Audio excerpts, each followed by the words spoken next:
Hi everybody, this is Cheryl Richardson, and once again in celebration of the paperback release of The Art of Extreme Self-Care, I want to talk to you about another chapter called Does That Anger Taste Good?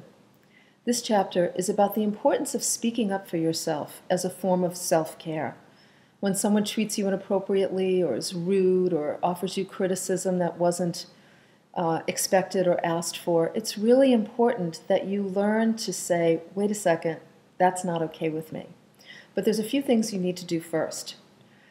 The first thing I want you to know is most women in particular will say to me that when faced with inappropriate behavior, they get really angry at themselves for not having said anything, for not standing up for themselves right away. It's not uncommon to freeze when someone says something inappropriate, especially in front of other people, so give yourself a break. It's actually okay to not address it immediately when it happens. It's fine to address it later, as long as you address it when it's appropriate to do so.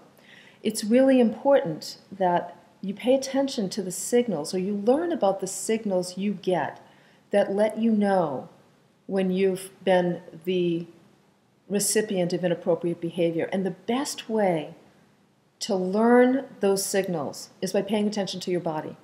Your body is a great barometer. It's a great tool for informing you about when something's not right.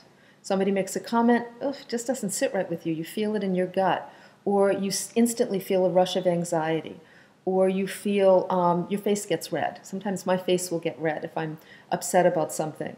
These are all signals that something's just happened. There's been some kind of a breach, and you need to probably step in and do something about it at the appropriate time. That's important, at the appropriate time. So learn to pay attention to the signals from your body. The next thing you want to do is, if someone does do something that makes you angry, take a step back and look for ways to vent that anger in healthy, appropriate ways. For example, if someone makes a comment to you that's really inappropriate in front of other people, let's say at work, probably not the best time to go head-to-head with that person. You want to walk away. There may be somebody safe at work that you can vent to, just, unload what's going on for you in a fixed amount of time.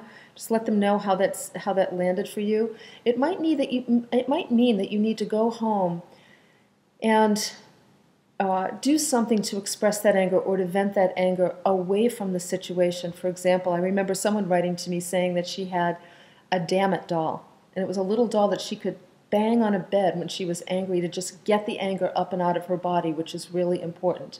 I remember having a client once who went outside in her backyard in a private area with a couple dozen eggs and just threw eggs against a stone wall. The smashing of the eggs against the wall helped her to just feel this sense of getting the anger out of her body. I've taken people to batting cages or golf ranges, driving ranges, where they hit golf balls or hit baseballs or softballs in a batting cage, once again, in an effort to get the anger up and out of your body. The reason that's important is the next step is about speaking up, having a conversation with that person. You want to do that when the emotion's been discharged and you're able to be centered and focused, professional or mature when talking with someone, because people will pay attention to what you're saying. And then sometimes it's as simple as, hey, Mary, the other day when you made that comment about my work in front of our coworkers, it's not okay for you to do that, and I'd like to ask you to not do that again. If you have a problem with something I've done, you can come to me privately and we can talk about it, but it's not okay to make sarcastic comments in front of coworkers. Or you might have a teenage son who gives you a hard time about not taking him somewhere after school. Hey, Johnny, you know what? It's not okay for you to speak to me that way. I'm your mother. I have obligations too, and if you're frustrated about something, I'm happy to listen to you, but not with that language or that tone of voice.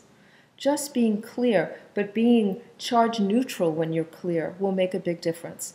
So pay attention to your body. It's going to give you signals. Vent your anger in healthy ways and in healthy places before speaking with people, and then speak up. In a very charge neutral way, just let people know what's not okay and what you'd like them to do instead.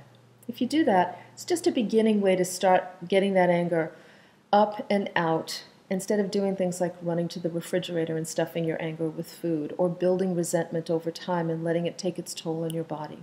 Don't do those things. When you find a healthy way to stand up for yourself and to speak up for yourself, the anger doesn't taste good anymore.